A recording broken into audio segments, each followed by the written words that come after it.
Welcome to Filmi Ladies. Pitu and Beth are here to talk about one of our favorite people who doesn't really fit into any of the other particular categories we've already established. So maybe we're just going to have our favorite people series.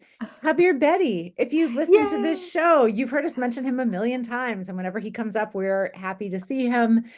Pitu has just read his autobiography, Heard it. I heard heard the or audiobook. audiobooked it, yeah. And I have watched not one, not two, but three Kabir Bedi projects in preparation for this film or for this recording in to make up for the fact I didn't have time to read the book.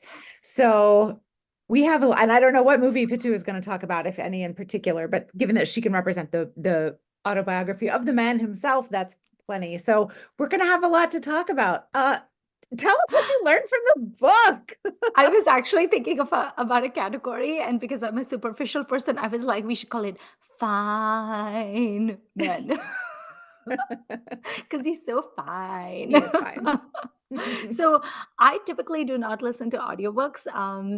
I don't know why. I'm just a reader, but it's Kabir Bedi, famous for his extremely amazing baritone, and he has narrated his own autobiography. So I was like, of course I have to listen Yes. to it. Yes. And it was amazing. It Oh. was a lot of fun. It was also very sort of educational because he is only about 4 years older than how much my dad would be if my Mm-hmm. dad were still around. And so I learned so much about that generation. I learned so much about like what India was like in those days. And in a funny way, he Kabir Bedi's life sort of paralleled the life of so many people from my dad's generation that Mm. moved abroad for job opportunities because they just felt like they couldn't get any traction in India, which hilariously, that's also what Kabir Bedi did because he just wasn't getting a lot of good roles in Bollywood. And then he hit the big time with Sandokan in Italy, and then that made him a star. So it was very amazing. I had no idea that Kabir Bedi's parents were these really famous, like, freedom fighters. Yeah.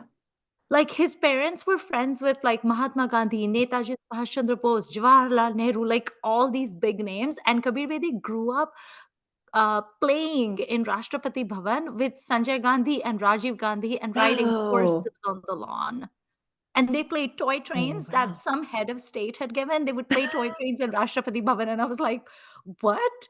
But the weird thing is, like, even though his family was, like, super connected, they were actually not rich at all. And they Mm. lived in, like, these rented things. Like, his mom was, like, a school teacher, and his dad was, like, a freedom fighter plus, like, kind of like a journalist, like, he owned a newspaper or something.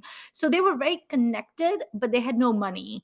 And Kabir Bedi basically had to like pay his way through college and do jobs at All India Radio and stuff like that to sort of finance his life. I want to interject really quickly before we leave his parents. His mom is a white English woman, Yeah. and I feel like he never comes up in the conversations about foreign Indian actors. Like you get Helen, you get Fearless Nadia, you get Katrina. Yeah. And Yeah. we get Bob Christo, but we never talk about Kabir Bedi, which is really interesting. So he's half His Indian, but born and bred in India, obviously, Yeah, but which his is mom fascinating. also essentially sort of gave up any idea of Yeah, Englishness because she was yeah, very anti-colonialist and yeah, she was actually part of the freedom struggle. So I yeah. almost feel like if someone called his mom English at that point, she would have been offended in a way. Sure. She's kind of in that category of English ladies like Annie Besant, for Yeah. example. Where if you called Annie Besant English, she would probably be angry with you, even though she totally was born and raised in England. And his mom So I also think became a Buddhist nun, right? yeah, she took Super interesting. sannyas and became like Yeah. a Buddhist nun and everything, and she was Yeah. like a satyagrahi, and she went to jail and everything. And when the British magistrates would like sentence her to jail, they would be so perplexed because they were like, "Who is this woman wearing like a khadi sari, but she's like a white lady?" So it was a whole Huh. thing. Like she apparently the last time she wore like a Western outfit was when she was at Oxford with Kabir Bedi's dad. That's where they met. And then once she moved to India, she only wore saris and she was like a part of the freedom struggle. And she was like pretty cool. Let's Um, have a biopic about her. Come on, she sounds fascinating. there's actually a lot of books written about her, but about her Wow. as like as a Buddhist nun, like Uh-huh. she's sort of big in that circle, sort of. Interesting. Like the Dalai Lama knew his parents as well. Like all the I was like, it just the name dropping. in this book. I was like, what? Who are what? It was really cool. And then he talks about his very glamorous life once he hit the big time in Italy. And he's like having dinner with Audrey Hepburn and dinner at Gina Lollobrigida's house and swimming in the same swimming pool as Princess Margaret. And So again, I feel again when we get the conversations about Indian stars who have appeared in international productions, I feel like he also never comes up, but he yeah, really like he might be the number one example, yeah, right? He's got more than Shashi Kapoor, who is who I always bring up for people who are like, Priyanka's the first. I'm like, she's no, definitely not. yeah, But I feel like Kabir Bedi is really like, because he's not just doing English language foreign things, he's doing many kinds of European things. So it's right. really, I mean, wow. I think the weird thing, like, I think the reason he doesn't come up is because he actually didn't really have that much of career in India. I Whereas with think that, Shashi yeah, Kapoor, like he's a yeah, Kapoor, yeah, and that part of his legacy will never leave yeah. him. But with Kabir Bedi, it's like, it's he doesn't come on talk shows or anything like that. Mm. He's not really considered like an A-lister. He doesn't come from like a big dynasty of some sort. So I think he just kind of gets forgotten a little bit. Which maybe Also, just doubles down on the nepotism of the Hindi film industry, right? Because yeah, he comes from an amazing lineage of family, as you've just told us, not a film family, and not really even an acting family, yeah. but he's got these incredibly well-connected and well-known, well-respected parents, and he has this fascinating international career, and yet still Yeah. He just doesn't get, and also I never hear anyone talk about Kabir Bedi. I feel like no. literally you and I are the only people who talk about him. Like I'll be like, "Ooh, Beth, let me send you this Instagram photo of Kabir Bedi. He looks fine." And then you'll be like, "Ooh, yes." But I feel like no one else is interested. So I'm not sure. I think he just sort of like flies under the radar a Yeah, lot. I think he does. And it's interesting because also he talks about like all his friends in the film industry. He At one point he mentions Mahesh Bhatt as his soul brother. I almost threw up at that point. I was like, please, can you not? Yeah, he's close friends with Mahesh Bhatt. Oh, He's also good friends with Danny Tanzongpa, which is fine. fine. Yeah, he talks about the Parveen Yeah. Babi episode, which was very enlightening and very interesting. The way he talks about all of his relationships, I thought was very cool because he was very matter of fact. And there are a lot of them, are there not? There are four marriages, And that's three just the marriages. ex-wives. Yeah, that's just the marriages. There's the three ex-wives, and then there's the last and current, hopefully not ex-wife. There's also a lot of children. It's like this one is that one's half sibling, and all of that. And then there's all the affairs. And the thing about Kabir Bedi that makes me giggle and that I find very endearing is that I don't think he has any vanity, which is why some of the things he says come across okay and not annoying. For Mm, example, at multiple times in the book, he mentions how women were throwing themselves at him. yeah. Now, if the likes of Himesh Reshammiya said something like that, I'd be like, "Oh, stop." But I don't find it annoying when Kabir Bedi, because I would throw myself at him. You would throw yourself at him.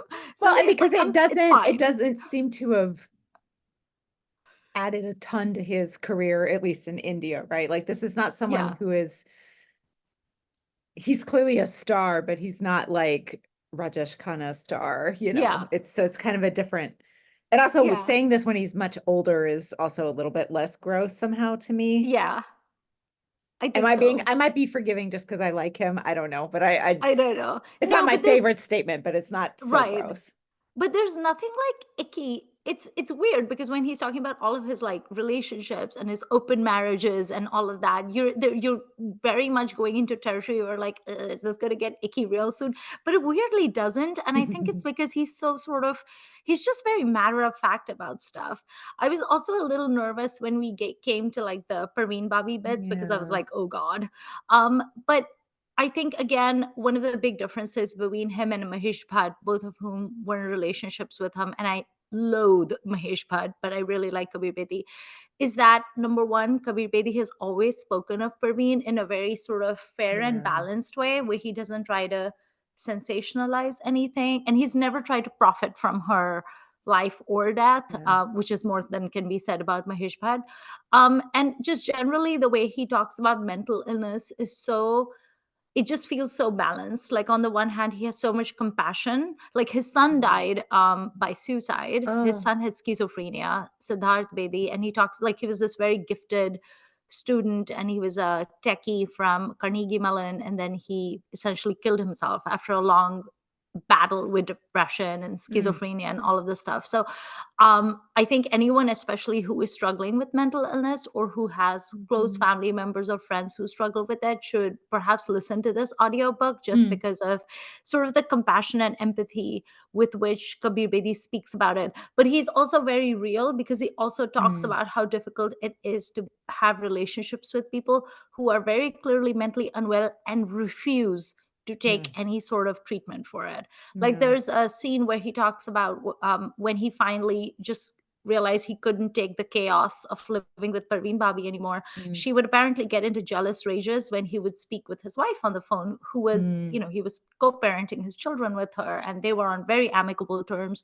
And one day, in a jealous rage, when he came home from shooting, he discovered her surrounded by his photo albums, and she had snipped every single photo that had Kabir and his ex-wife in it. Oh. So entire decades worth of like memories of him and his wife and children destroyed by Parveen Babi in one afternoon. So Mm. he even talks about stuff like that, where it's like you have compassion for the person, but at the same time they're making your life hell. Mhm. Um, so I found all of that really interesting. He also about his friendships, and you can see how much love he had for Rajiv Gandhi.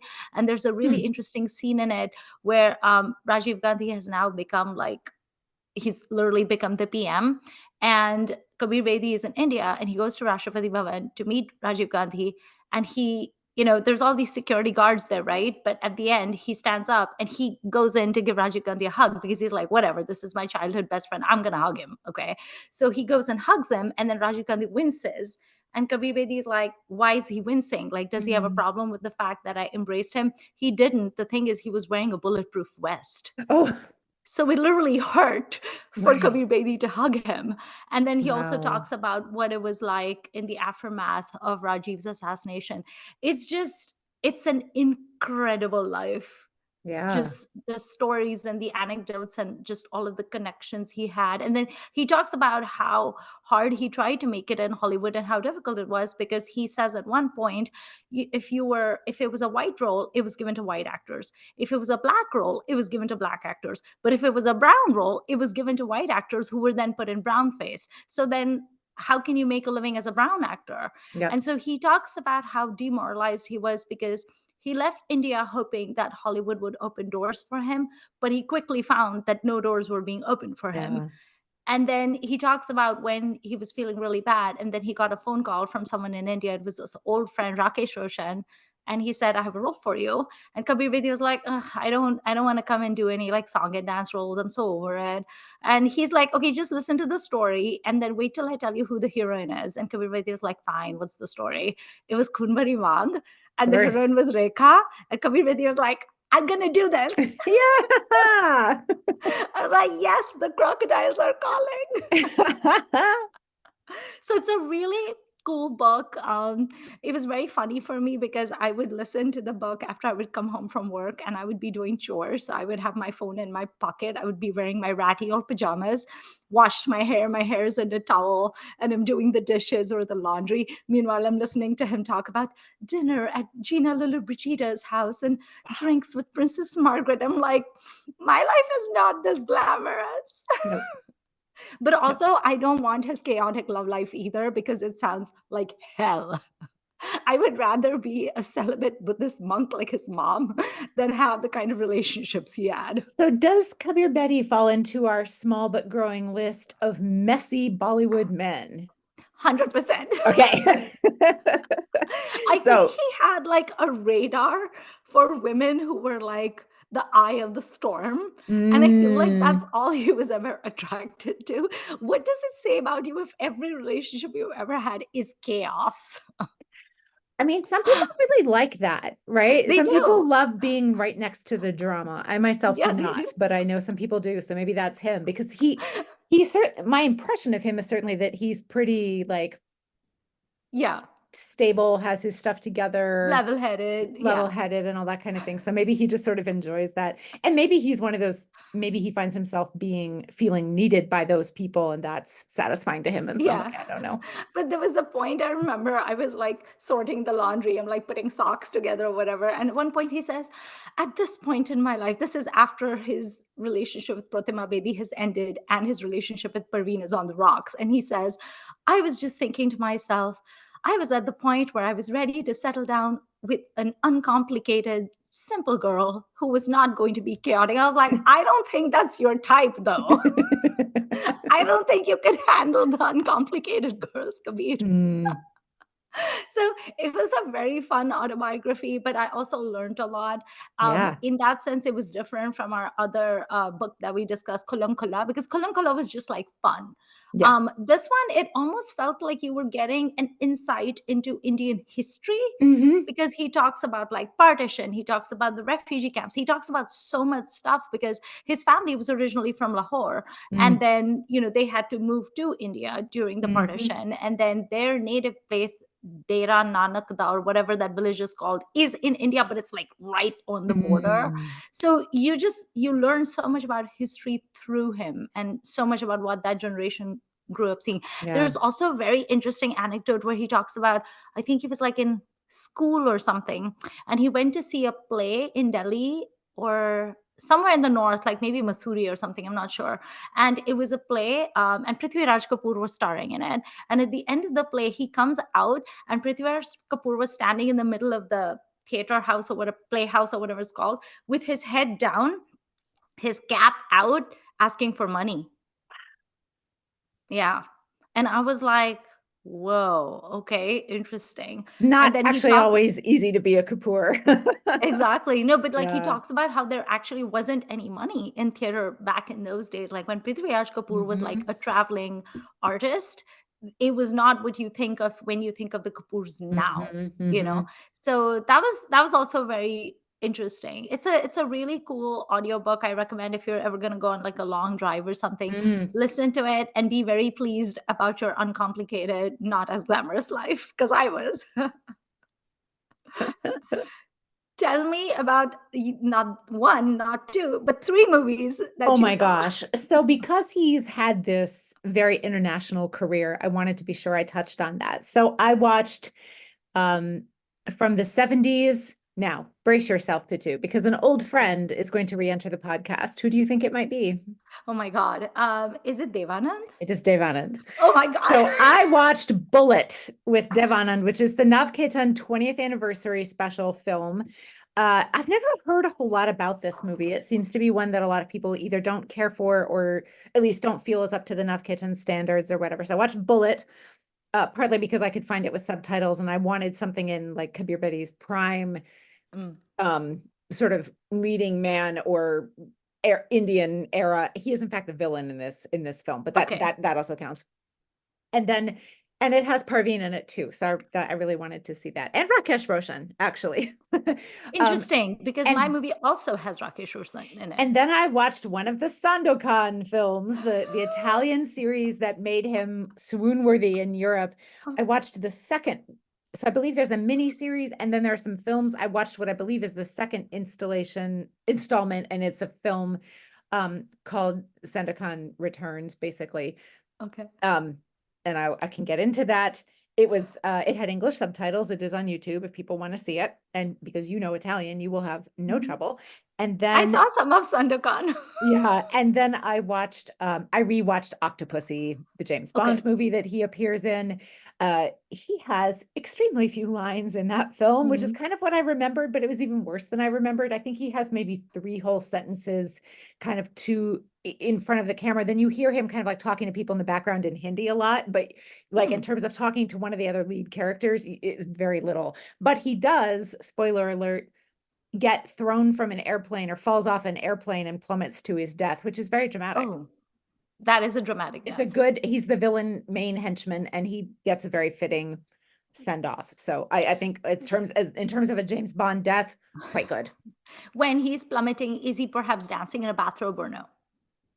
No, but he's always very finely dressed in this film Okay. with a nice turban and like a very, oh, I'm forgetting the name, like, forgive me, I've forgotten the name of everything. The men's like jackets that have the row of buttons down the front with this little standing Sherwani? collar. Yes, thank you. Okay. Yes, he always looks very nice. And he's often Yes. wielding a huge sword, which he also does in Sandokan quite a bit.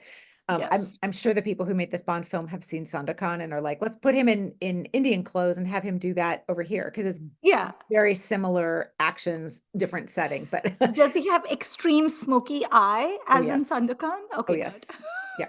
No Not one not rocks quite as coal like much, Kabir but Bedi. yeah, Okay. he rocks the coal, I would say. So yeah, so I got a nice multifaceted look. And I have seen, for example, him in Murder, She Wrote.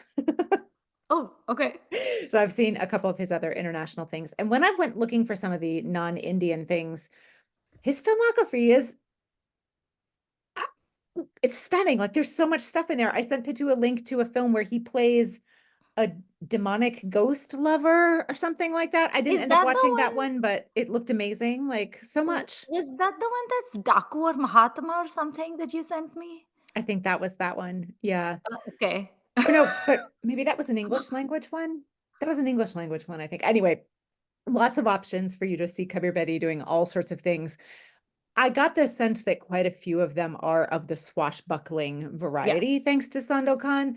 No complaints. Like we all, everyone loves a formula of some kind or other, and this is one that seemed to work for him. I can imagine it was maybe not ultimately super satisfying as an actor to do those films over and over again, but I hope that he had fun and I hope he got some money. Yeah. He does talk about, at one point, he talks about when he first went to Italy and he had no money. Mhm. And this is also something my dad used to complain about. But when you went abroad in the 70s from India, there was a limit to how much foreign exchange you could take. It was Mhm. imposed by the Indian government. So when he went to Rome to audition for Sandokan, he did not have any warm clothes because he lived in Mumbai and Yeah. Delhi. So he did not have any warm clothes. It was extremely cold in Rome and he was shivering while drinking his coffee. And his manager, who became his sort of like agent and longtime manager, actually took him shopping Mm. to buy like warm coats and gloves and things like that. And Kabir Bedi literally said, I don't have money to pay you back. And he Mm. said, it's okay. You're going to get this role and you're going to become rich and you'll be able to pay me back. So he even talks about how hard that was. And then he talks about how he had been struggling for so long in Bollywood, not managed to make any headway whatsoever. He was just taking small roles here and there that we have seen.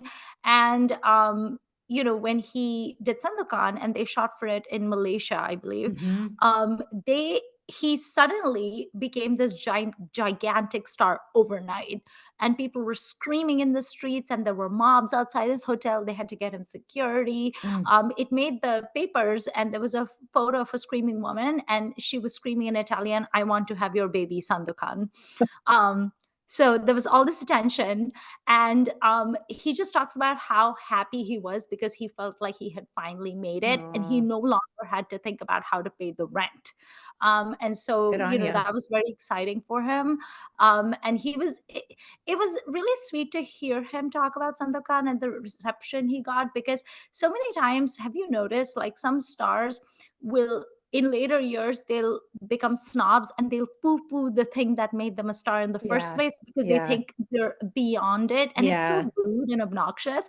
But Yeah. I love how he doesn't at any point say that Sandokan is like great cinema or whatever, Yeah. but he talks about how good it felt to finally get recognition from people, and it's something he had hungered for in India, hadn't gotten it, Yeah. and the Italians kind of gave him what he wanted, and he was like, I was just so happy. I cried multiple times, and I was like, that's so sweet. And then he talks about how he took Parveen Babi with him, and she hated it Yeah. because she was a big star in India, and in Italy, people would ask him, "Who is she?" And she Yeah. was pissed. And she walked out of a dinner at Gina Lollobrigida's house because Oh she was like, my. "How dare Gina Lollobrigida like ignore me all night?" And he was like, and then Parveen was not getting enough roles in Bollywood. So apparently in the first Sandokan or whatever, he has like an English wife, but then she dies. Hmm. And so they have to cast another actress. So he convinced the producers to give that role to Parveen because she Mm. was somehow like she'd had a whole bunch of flops in Bollywood and she wasn't doing too well. So he was like, "Can you give that role to her?" And they were like, "Okay, fine, cool." And she got that role. And 2 weeks before they were supposed to start shooting for that in Colombia, I believe, she decided to go back to India because she had been offered Amar Akbar Anthony. And of course, Amar Akbar Anthony made her like, she was back in business and now suddenly she had a Yeah. huge hit to her credit. But Oh, it got him in deep trouble at RAI, at the Italian television network, because then they blamed him. They were like, "We took your girlfriend. She yeah. dumped us. We now have 2 weeks to find an actress." Oh, So he even talks about how when you're with a professional actor and you have those jealousies and you're trying to help them on a personal level, but if they don't sort of yeah. behave properly, then you have egg on your face. It was Right. just fascinating to read about all of that stuff. Let's talk about Sandokan for a little bit because I'd never seen any of it. I'd never heard of it till I learned about him. And my dad was a Roman historian. My family did spend some time in Italy. So like I know a little bit about Italian pop culture growing up, but not much. And this for sure was never on my radar. Uh it is a good time. Yeah. I would describe the plot of the one I watched as Sandokan, Kabir Bedi, uh, is sought after by some people who are being overrun by either the British or some other local, they're in Borneo, I believe. So Bornean, is that the adjective, I believe? So some local ruler and the British in cahoots are trying to and so then they go and try to find him. They call him Tiger. He's Yeah. gone back to India. He's living in the Ganges kind of area in Bengal. They find him. He sets fire. He takes a portrait of his wife and he sets fire to his house and he walks off and he joins the freedom fighters. And then there's like a Greek guy who then is a double crosses him. And then there's an English guy who they hate. And then there's a French guy who I can't remember what he does. And then it's very confusing. It's all very like imperialism and but also all this cool local stuff. He's And like a guerrilla yeah, he's like a leader, guerrilla pirate. warfare. And mostly Yeah. he walks around with a huge sword. I don't know my sword type names, but it's definitely what you would picture, I think, in And he's Southeast always Asia. glowering and glaring. Glowering, glaring, stomping, and just screaming and slicing that sword through people. It's really amazing. It again, kind Yeah. of a man of few words, Sandokan, other than like pronouncements he makes and everybody loves them. Everybody looks forward to seeing them. He calls people his brother. He obviously stands up for the little guy, but he does a lot of like rah and slicing and He's very shooting arrows and shouty. pistols and yeah. I don't know how to There's a phrase lot this. of this too. Yeah, a lot of shake your fist and glower. Yeah, and Yeah. like I'll get you James Brooke from Britain, and then that guy sailed. Mine had, I think, a wooden submarine in it, which was kind of amazing. Okay. I think a French submarine. I don't know. It was really good fun, and I was trying to figure out how best to phrase this, and I didn't come up with anything really good. So I'm just going to say the initial thought. In this film, and in some others, but particularly in this, Kabir Bedi is just this giant slab of a very particular kind of macho man. But it really works. Like, I Yeah. get why this made him famous. I get why people were losing their minds over him. Wild hair, the eyeliner, like that kind of big sash around the waist. Like, it makes The him look hair. a million miles tall. Yeah. Um, it's a very particular thing, but it really works. And it was totally enjoyable to watch. I don't probably ever need to see another one, but I was glad to see the one. I thought what little I saw was a lot of fun. It Yeah. actually reminded me a little bit of things like Indiana Jones and the Temple of Hmm. Doom. Like, Hmm. like I feel like if someone Yeah. likes Indiana Jones, they're Yeah. gonna like this. It's Yeah. not the most like logical and it's not the most linear story, and there's a lot of like corniness in it, but like Indiana Jones, you have Harrison Ford, Yeah. so I feel like it makes up for it. Yeah. And then in this one, you have Kabir Bedi. It's not like I don't think anyone necessarily was watching Sandokan because it's like so intellectual and so cerebral, but it's like it's just a good time. It's a jolly good time, and it's a Yeah. swashbuckling kind of a thing, Yeah. And or it's like Pirates like, of the Caribbean. It's like yeah. that.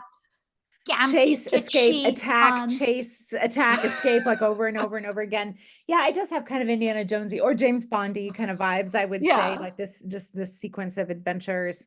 It's based on 19th century books, I believe, by an Italian by author. Salieri. So Yeah, yeah, so I don't know anything about those, but it was I can imagine kids especially really loving those books yeah. and really enjoying this. So it was good I fun. mean, I'm a huge fan of the Tintin comics, as Sure. many Indian people are. So I Hmm. think this also like would Hmm. appeal to people who like those Yeah. sort of comics, or Yeah. people who like in India, people who grew up reading those comics that has like phantom in them. Yeah. Have you read those? No, but I Like, know about them. Yeah. yeah, so then that would also appeal to, I mean, I can see the appeal. Do I Oh, yeah. necessarily want to sit down and watch the No. Sandokan stuff? No, but I get it, and I feel like he was perfectly cast. He talks about how the team from Rai had come to Mumbai, and they were staying at the Taj Mahal Hotel, and they Mm. had specifically come there to find an actor that would fit the bill for Sandokan. And Kabir Bedi was like modeling, and he was doing a few acting roles here and there. And a friend of his who was like just came up to him and said, "Oh, by the way, there's an Italian production crew, and they're at the Taj Mahal Hotel, and they're looking for someone to play this very specific role." And he was like, "I don't speak Italian." And they were like, "Oh, they'll probably dub it or something, Oh, but they're you dubbed. should." Yeah. But Yeah. he was like, "You should at least go and talk to them." And he was like, Yeah. "Okay, but what are they looking for?" And so apparently what the head honchos at Rai were looking for, they wanted to find someone who was tall and who had like a certain physique, Hmm. obviously, Yep. and they also wanted to find someone who would look like Indian, because he is meant to be like South Asian. So they wanted someone who would Mm. look Indian, but who would also appeal to the Italians. So they didn't want someone who looked, I guess they wanted someone who looked Indian, but also could be a little bit amorphous. Um, They want and someone they, fair, right? yeah, they want someone fair and like Yeah. light-eyed, but a Yep. little bit amorphous. And they Hmm. they were just kind of like, we're just trying to see if we can find someone, and if we can, great. If not, like we'll go somewhere else. And so he walked into the lobby at the Taj Mahal Hotel, and there was a lot of like whispering amongst the people, and they were kind of like, "This is it. This is the dude." Okay. Yeah, I can see why. He looks great. He looks great. I was actually thinking to myself, like, if they like published his like old photo shoots or something, eyeliner. They could sell so much eyeliner just off of this man's posters. Seriously. Like, can you imagine, like, outside Sephora and MAC, it's just like new smoky eye by The Kabir Bedi. sizzle. Yeah. I would buy it. So the movie I watched Yeah. was Seema. It's from Right. 1971. It has Simi Garewal as the heroine. She's actually decent. I Yeah. have always liked Simi Garewal. She's very cute in it. But this movie was very confusing. Is this his For debut? I believe it is. Mm. Yes. That is why I watched it. But it's Okay. funny because it has a very confusing thing. It has Rakesh Roshan with a lot of hair and Kabir Bedi without a beard. So Rakesh Roshan with hair, Kabir Bedi without facial hair. So I was very Hmm. like, what is happening? Hmm. And unfortunately, Kabir Bedi dies at the 40th minute in the Mm. movie. So it's kind of like, well, I'm watching this movie for you. But then he died. And then Rakesh Roshan is his child. So I was like, okay. So Rakesh Roshan is Simi Yes, I Garewal can. and Kabir Bedi's Yeah. child. Okay. Okay. Also, Rakesh Roshan has hammed the heck out of this movie, and you can clearly tell that he was trying to do like a frame by frame impression of Rajesh Khanna. It's hysterical. Oh, Is interesting. so it literally is like the producer or the director said to him, Rajesh Khanna, you gotta channel him.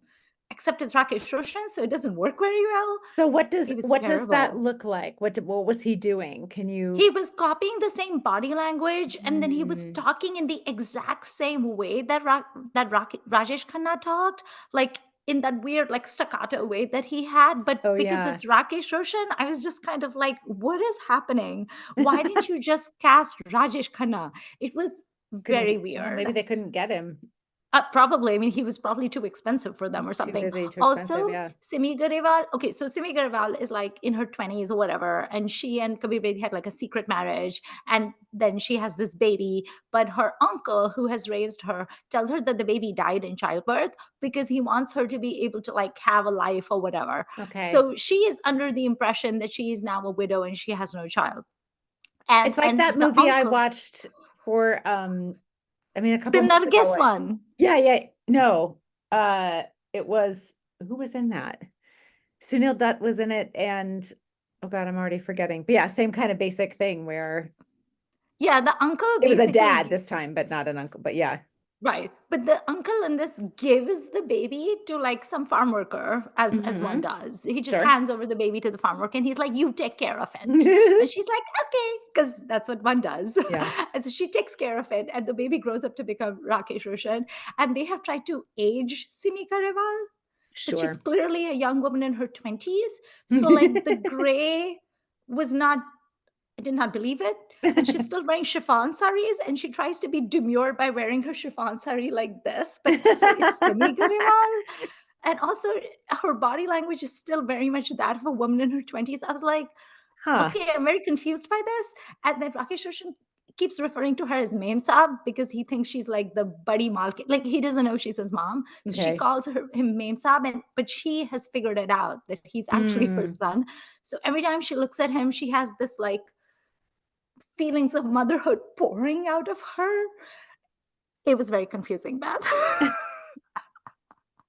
It was I so bad. I don't think I could find that one with subtitles because it did cross my mind, but then I decided, to go in this more Dev It is Anand so direction. one But note that you yeah. don't need subtitles at this Ah! point. You don't need subtitles. You will understand everything just I've seen this by. before. Yeah. You have seen it.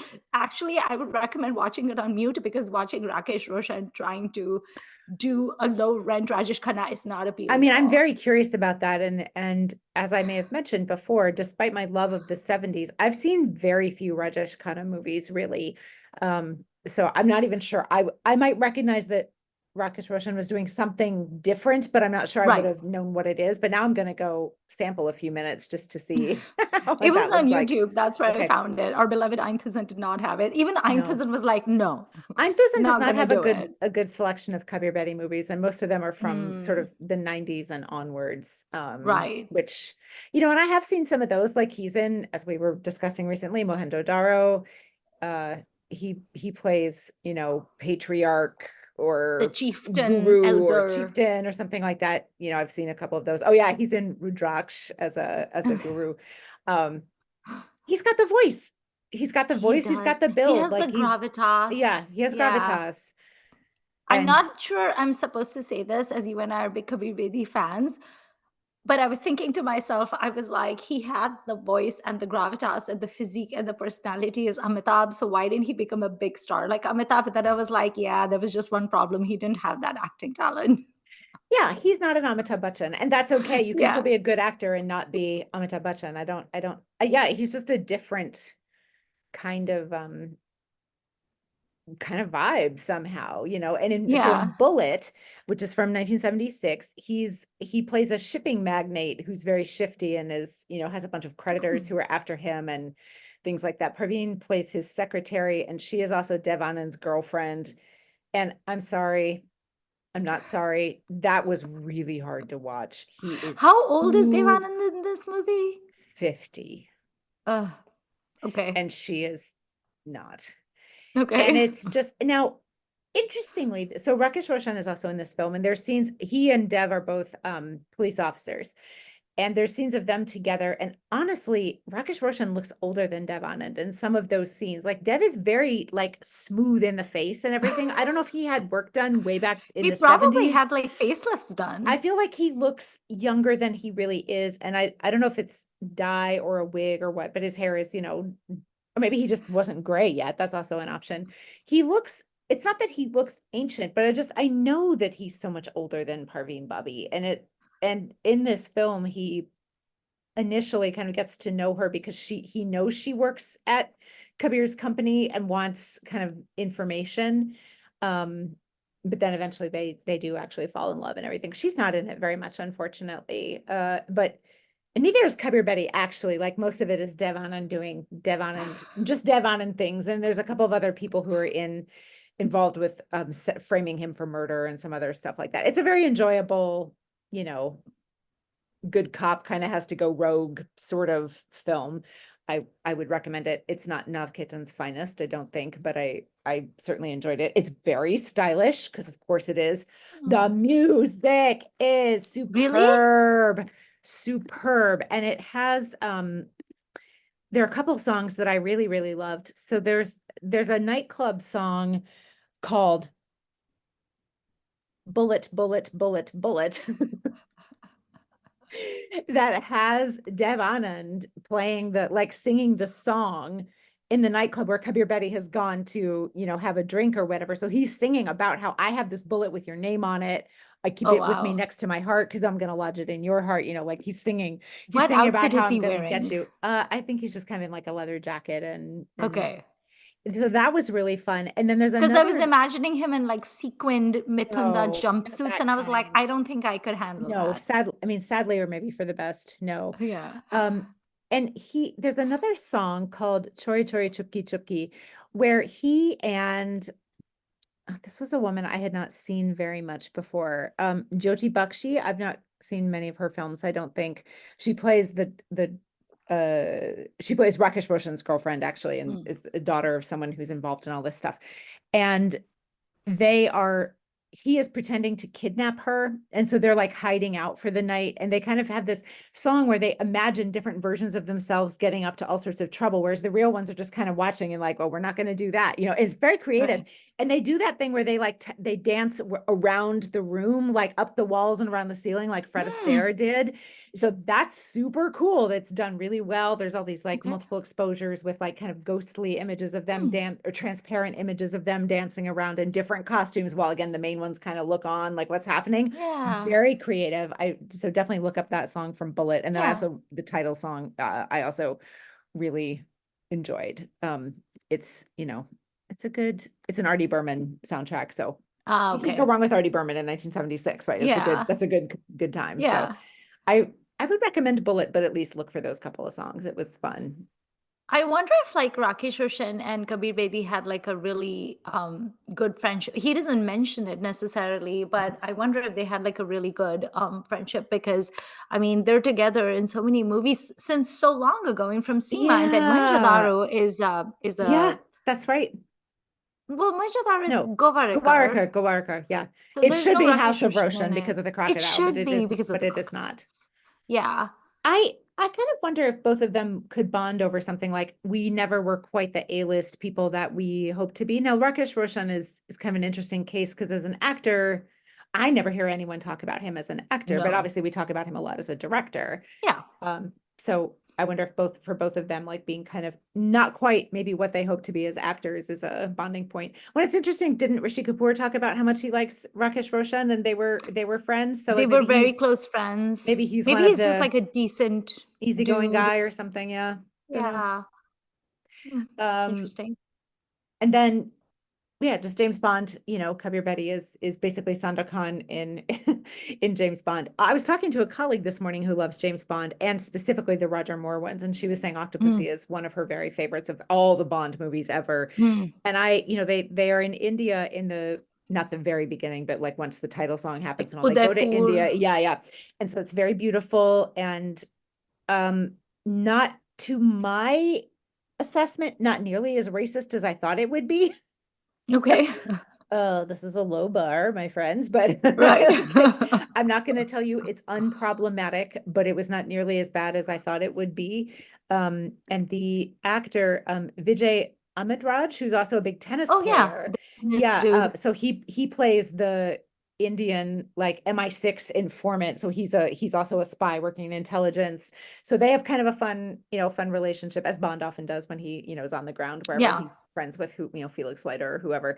So that was fun. But yeah, the Udaipur parts are beautiful. Seeing the inside of those palaces and the Yeah. water with all the boats and everything is really, really pretty. And then they go to Europe and there's a circus that's like smuggling bombs and stuff. And that I kind of lost the plot there for a little bit. I was kind of, like 3/4 watching.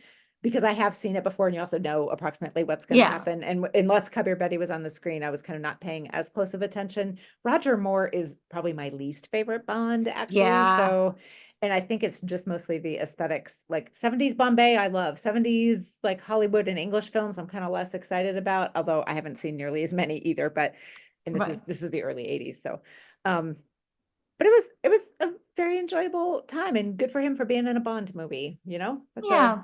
I mean, there's a Um, lot of them, but they're not everybody gets to be in a Bond movie, so good for you, right. Kabir Bedi.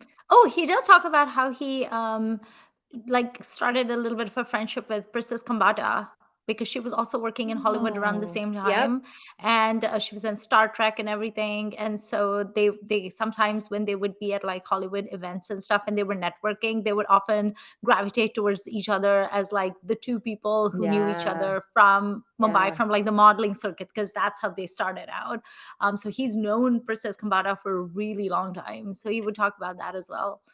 That movie I was talking about where Kabir Bedi plays a like a ghost lover or whatever is called Satan's Mistress, by the way. Oh So like God. that's the kind of film that we're dealing with here. Right. I'm looking at his filmography. He's in Highlander, the series.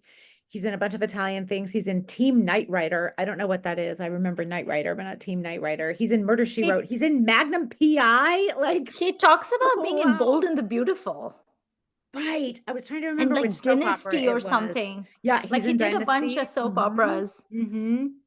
General Hospital and Knight Rider. Oh my gosh. Wow. Yeah, apparently those were the things that were keeping him like afloat Yeah, when he Bold and the was Beautiful. stateside. So he talks about like Joan Collins and like just in passing in his audiobook. He's in a couple of things where he plays or at least the setting is like some of the wars in Afghanistan, which totally makes sense that he would be casting Right. those. Like here's one set in the Iranian Revolution. Like there's a lot. He's the settings of some of his films and his work are really, really interesting, like these complex international, Right. things. Very, very interesting. I was bummed that he was dubbed in Sandokan just because he does have such a good voice, but also I understand. And I don't know Italian remotely well enough to have been particularly distracted by that. Also, this was a very, like, not a great print and it's a YouTube upload kind of thing. So there was a lot of things that looked a little like burp burp that I, did not assign to anyone's So fault he particularly. talked so first of all, he did not speak Italian when he Sure, first moved to sure. he'd never really like moved to Italy per se, because they always shot Sandokan in different places. Like they Mm-hmm, shot it in like jungles in like mm-hmm, Malaysia and mm-hmm, Thailand, Colombia, places like that. But he talks about how the crew was very international.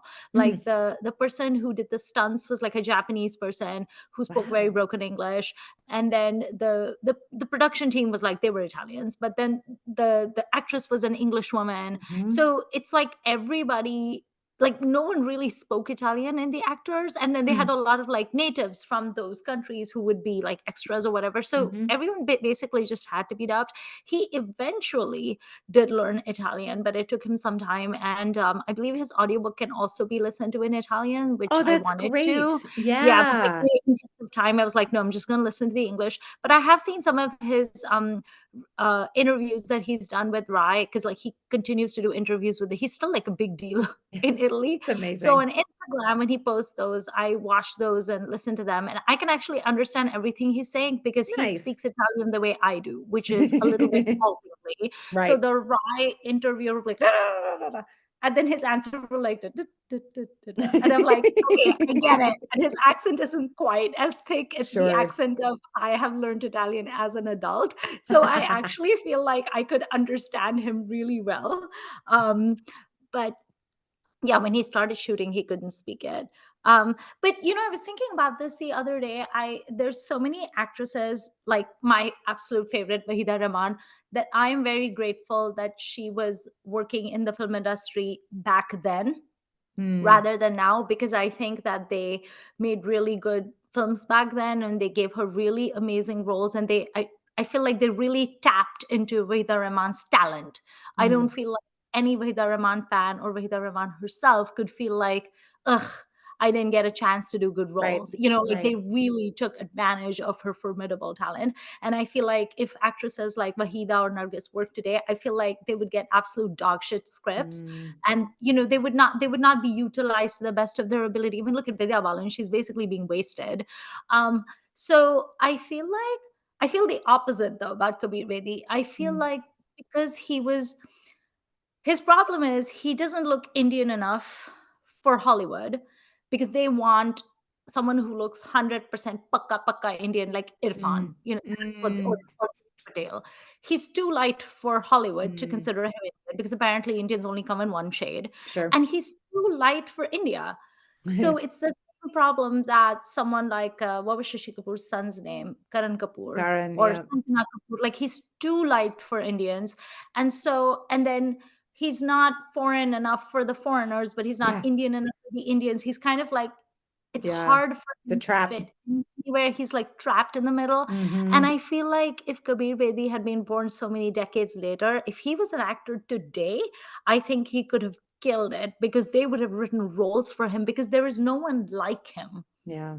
You know, he could have just sort of like forged his own path and he wouldn't have done the things that the Khans are still doing or Kartik Aaryan is doing or Varun Dhawan is doing. He wouldn't have Mm, done that stuff, but he could have done something different, especially with the mm. OTT space. Can you imagine if Right. he had worked with the likes of like Anurag Kashyap or Vishal Bhardwaj or, you Yeah. know, Dibakar Banerjee or any of the really, or Konkana Sen Sharma could have directed him something. He could have been so great today. So I do feel like luck was not on his side, and you know, Yeah. you have to be at the right place at the right time. I don't think he was at the right place at the right time. He was born many decades too early, and he was too global for a world that was much more Yeah. fragmented. So I feel bad Interesting. for him. Yeah. Yeah. Too global too soon, maybe. I think so, which is also an Interesting. issue I think that someone like Persis Kambata had, Hmm. and, you know, people like that. Whereas I Hmm. think, you know, Shabana, Smita, they did not fall into that trap because they were No. very desi. Indian. So Yeah. they did all of those like Sham Benegal movies and the Govind Hilani movies and then the Mahesh Bhatt movies. Like they did all of that stuff. And then their movies would go to international film festivals like Locarno and Cannes and Yeah. stuff like that. But they were like very desi, and I think they benefited from that. I think Kabir just was not desi enough. Mm. He also talks about how much he struggled with like song and dance sequences. Oh. And at one point he realized that if he wants to be a hero, because he really wanted to be a hero, he didn't just want to be an Yeah. actor. He's very Yeah. open about Yeah. how I wanted to make a living. I Yeah. wanted to own my own home. I wanted Yeah. money. And so he was like, I wanted to be a hero, but my problem was I couldn't dance. I couldn't lip sync. Yeah. Now, not dancing is one thing, but not lip syncing, that is, you're out, right? No, he's That's a not terrible lip forgivable. syncer in that Seema movie, Yeah. also, by the way. Like, it's Interesting. just, I'm like, Interesting. what are Because you doing? I think we've talked about this. I feel like you see bad lip syncing extremely rarely in Right. Indian cinema of any kind, no matter what industry, no matter what time. Because like if there's one thing you're doing in a mainstream film, you are lip syncing. That's interesting. Yeah, you just don't see people who are bad at it very often. Yeah. And then that got me thinking, I was like, are there any big Bollywood stars that we've had, like heroes? I'm speaking specifically about Mm-hmm. heroes, just were not comfortable dancing at all. I don't think we have, right? Like even Amitabh Bachchan, whom I don't consider him a Well, great dancer, but he had a good time dancing. so what about like, I mean, our beloved Sunil Dutt? He's not really a dancer, No, right? he's not. You're right. So it certainly Kabir Bedi is in the era where it's becoming increasingly important. Like if you're post Rishi Kapoor and he's not quite, he's Yeah. all but a contemporary of Rishi Kapoor without the Kapoor name behind him, he's Yeah. too late. But if he had been born 15 years earlier and Mm. had been launching in the early 60s, for Mm. example, or late 50s, like if he'd been a contemporary of Dharmendra, maybe that would Rajendra have Kumar been couldn't dance. right, You're right. Like that right. era, you're right. Sunil Dutt couldn't dance. Rajendra Kumar didn't Nor dance. were they really asked to, I don't think, or I don't like think that they were was asked not to. demanded of them. So it didn't matter so much. Yeah. And then by the 70s, it really starts to matter increasingly. And I guess if you are not an A-list hero for other reasons, they're not going to bother to find workarounds for you either. which Yeah. they do also do, obviously for certain people. So Right. Right. because you can't really, it's like I've talked about how I enjoy when Dharmendra is, now Dharmendra is also not a dancer, but he finds ways to move in an organized way interpretively to music. So like he's on the back of a wagon, like gesturing, he does Yeah. that really well. I don't really imagine Kabir Bedi doing that, but I've never seen him try either. So I haven't seen the films that would put him in that scenario. Right. So maybe he can't do that either, whatever we call that, Yeah. organized movement. I have also seen Rajendra Kumar. Not that I've seen so many movies of him because I really don't like Rajendra Kumar, Mhm. but I have seen Rajendra Kumar. I have seen Raj Kumar as well, where Uh-huh. they're sort of like doing some sort of Yeah. movement Or where they they're are very like, around the trees or whatever, right? And I right. don't see Kabir Bedi doing around the trees, I don't either. Yeah. but I don't know. I think he would just sort of be amused by it and just be like, I don't, what am I, what? Because even in Kunbari Wang, in that one song that, like, Yeah, well, like, what is that Chariots of Fire ripoff song that I right, enjoy so much in the right. swimming pool? Yeah, Um, Rekha is watching from the fence. She's like, what are these people up to? yeah, Walia, who's doing yeah. all the gyrating and the shimmying, and Kabir Bedi is just kind of like standing around going, you're hot. This is why I killed her for you. What I think is really too bad about his career, as I understand it, is I think he would have made an excellent villain. And it's Yes. interesting that that did not seem to open up for him, or he did not pursue it. I'm not sure which, because he's got the voice, he's got the face, he's got the build to be a very intimidating villain. Like his Mhm. voice is almost on par with Amrish Puri, in my Yeah. opinion. Now, I can't say like I think he speaks Hindi in as menacing a way. I simply don't know. But like he's very effective, I think, in the roles It's I've just seen him so as a deep bad and guy. gravelly. Yeah. So like, Yeah. why is he not more often a villain? Or as we saw in Mehuna, once he gets a certain amount older, make him the general, make him the police commissioner, make him Mhm. that guy. And probably he's got some of those that I'm just not aware of. But I think the villain is what was missing for him. And that maybe that would have been his Indian career if it had, to say that could have been it if that had been it. That's kind of a stupid statement, but you Yeah, know what I mean? Like, I wonder why I that didn't do. open up or he didn't pursue it. He Maybe could he have didn't want done to a be a great. villain. Yeah, he doesn't really talk about that in his Yeah. audiobook. I Yeah. feel like he very much wanted to be a star. Sure. I also wonder if he was too handsome to be a villain. I wonder about that too, but can't you imagine him like in the suit sitting around smoking, which he does But in Bullet yeah, all the time, and he looks great. He looks but that great. is precisely why he worked so well in Kunpari Mang, Right. because he comes across as so charming and so Yep. gentlemanly Yep. and so like noble and all Yep. the wonderful things, right? And the warm, Sophisticated. Yeah. sophisticated, like who wouldn't want to marry him? Right. And then you discover what a horrible gold digging psycho he is, Hmm. and you're just Hmm. like, ah, how Yeah. could you? Playboy villain would have been a good Yeah, niche. Yeah. Casanova. Yeah. Yeah. He could have done the Shami Kapoor roles like, landed gentry, born with a Hmm. golden spoon in his mouth Hmm. without necessarily the comic shenanigans Right. No, I don't of see him a as a Shami Kapoor. comic. Yeah. Oh, I don't know. But like I do need to see some more of his films, to kind of see his Indian films to see what my assessment is of he why could that have been didn't like quite a work. great like older Mughal, like, like Akbar or something like that. Absolutely. I would Like, think so. yeah. Honestly, like, yes, I've professed my love for the 1940s. Sikandar starring Prithvi Raj Kapoor, but like if you'd wanted to do that again, he'd make a great Alexander the Yeah, Great, for especially because sure. he's so fair. He looks, kind of Yeah. Europeanish. So just like Prithvi Raj Kapoor, that would have worked And beautifully. I would not that I enjoy these like paterfamilias roles because I find them very irritating. But Yeah. if I'm gonna watch a movie that has that role, I would rather watch Kabir Bedi in it than Amitabh because I'm so tired of the whole parampara pratishtha anushasan stuff. Like I'm over it. But if Kabir Bedi wants to spout Hmm. about like parampara pratishtha anushasan, I'd be like, okay, I guess That must be in his filmography at least once or twice. We'll have to it find has to. I we'll mean, it find out. kind of is a little bit with Mohenjo-daro, but I've seen that movie. I was fascinated by it, and I remember him in it, but I can't remember if his character was good or bad. I think he was bad guy, right? I th- I vaguely remember Or like him. at least someone who was I manipulated think he was into being great bad. for sure. Gray. Okay. I think he was great for sure. Wasn't Arunodai Singh like actually Yeah. like bad? Yeah. Yeah, he's a good actor too. I mean, he's another one of those like, why don't I see more of him kind of people. And he's also like very tall, kind of a big Yes. slab of a guy, right? Yeah. Yeah.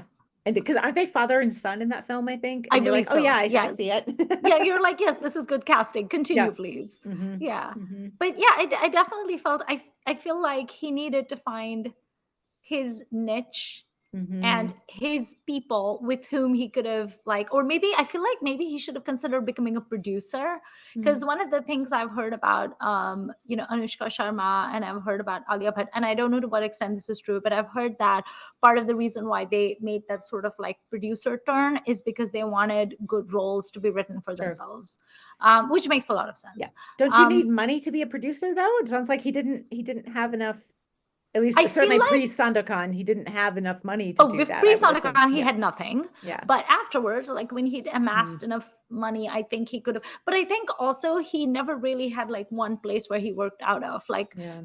when he got the Yeah. call for Kunbari Mang, he was in Santa Monica because Right. he was shooting stuff in Hollywood for like Yeah. the soaps and Yeah. everything. But then he was also in Italy. I think he just travels so much, and you sort of need to just make one place your home and be like, I'm here and I'm going to do Yeah. all these roles. Yeah. But if you're spending half your time in like Europe or in North America, even if there's a role that an Indian producer would consider giving you, I don't know if they would Mhm. actually give it to you, because Mhm. like it's a little out of sight, out of mind. So Yeah. I'm not sure.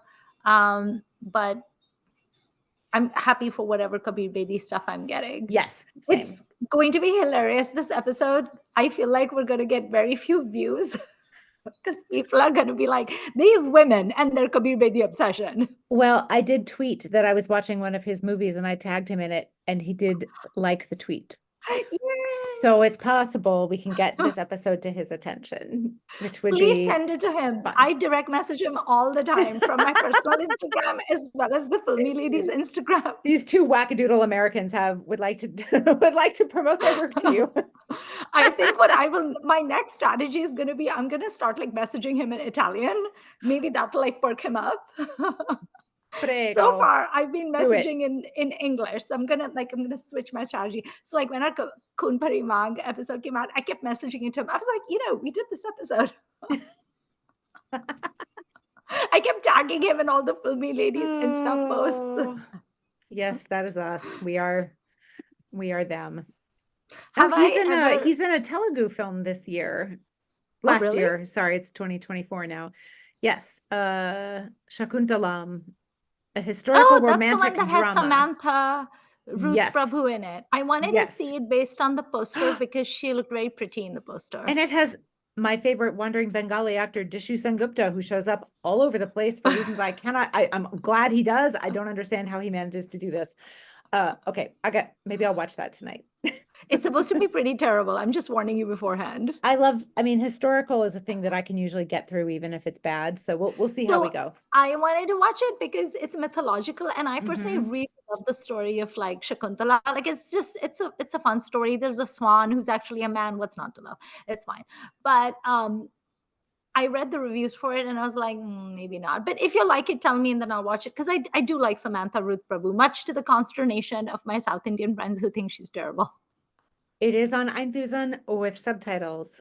I will be attempting that this evening, I do believe. Very cool. Send me some good screenshots of Kabir Bedi, please. I wonder what he plays. He must play he's going to be a king. Courtier or like an older, He's a vizier. He's a king. He's somebody he can't like that. be the prince. He's too old for that. No. Okay. I mean, if we are wrong, I will say eat my hat, but I will be shocked if we are wrong about this. Oh, he also talks about a thing where he used to not always have a beard. Like, in fact, in many of his modeling campaign things, sure.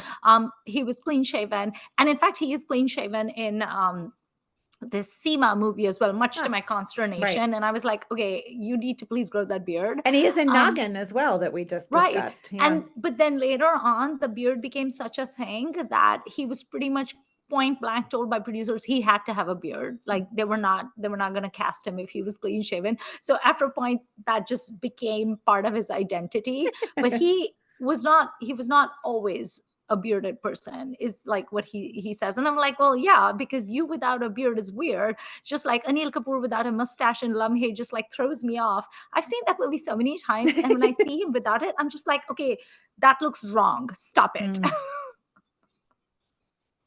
Okay, do you have any parting thoughts about, Did I tell you about the time my mom saw Kabir Bedi at the airport? You did.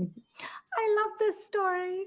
My mom has zero interest in Bollywood films of today. She only likes Bollywood films from like the Bobby era. Her cat is named Bobby for Dimple Kapadia. And my mom is very jaded and she lives in Mumbai. She doesn't give two hoots about Bollywood stars. She does not care about them. And she was at the airport. She was flying in from like her nephew's ceremony, whatever. And she's at the airport. She's waiting for her Uber. And a tall and handsome man walks past and she was like, who is that? And it's Kabir Bedi. And she reached home and she called me immediately and I was like, oh, my mom's back in town already, okay. So I talked to her and she was breathless and she was like, guess who I saw at the airport? I was like, who did you see at the airport? She goes, Kabir Bedi. And I'm like, huh. So your heart does beat for one Bollywood star. I was like, how did he look? She was like, he was so handsome. He was really handsome. I was like, okay, did you go talk to him? She was like, no, I don't do those things. I was like, okay. There are lines even my mother won't cross. We, however, would definitely try to say hello to Kabir We Bedi have at no the airport shame. if we No saw shame. him. Yeah. Also, you have regrets about not doing this to Farouk Sheikh when you I bumped into him. do. So if you see Kabir Bedi, you have to. Like a Victorian street urchin. Excuse me, I'm sir. gonna have to practice a little Italian before I go to India next time so I that I'm will ready teach you. just in case. Yes. That's the way to stand out from the crowd, right? Just to be randomly speaking Italian. I'm gonna start messaging him in Do Italian. it. That's it. I have decided this is it. Okay. Well, we will continue with our attempt at stalking. I can't believe we've outed Not ourselves really. as stalkers We won't on this really do podcast. it. Safety We're first. harmless. We really are. We just talk a good game. We'll just wave. Do little hearts. Exactly. Okay. Do you have any parting thoughts before we close out this episode? I just think what an interesting person and what an interesting career. I look forward to getting this Truly. book when I can. And it just sounds like sometimes autobiographies are badly written. Sometimes they are not that interesting. Sometimes they are overindulgent. We suspect Devanand of this, although neither of us have read the book yet. But I really want to, it though. really seems like this was a good one because of how because of how this person was positioned, but then also how they choose to tell their story, which is, of course, what you want Yeah. in an autobiography. So it sounds like it's a really good book, and I look forward to It's very trying it someday. candid. He sounds like a wonderful person to have like a cocktail with. Mm, Just have like a glass of wine with him. Can you imagine all the stories he would tell you? Like, what a so many wonderful. stories.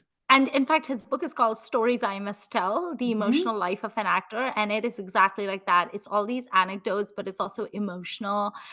He just comes across as a very like warm, wonderful human being, albeit with a Mm, chaotic life that I do not want to sure. partake of. No. But really lovely.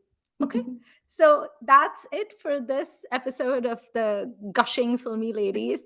And we hope you've seen some Kabir Bedi movies. And if you have, please let us know which ones you like and what you think of him. Also, do you have any theories as to why he didn't really make it big in Bollywood as like a hero? Because we've just been spitballing, but we're not sure we know the exact Yeah. reason.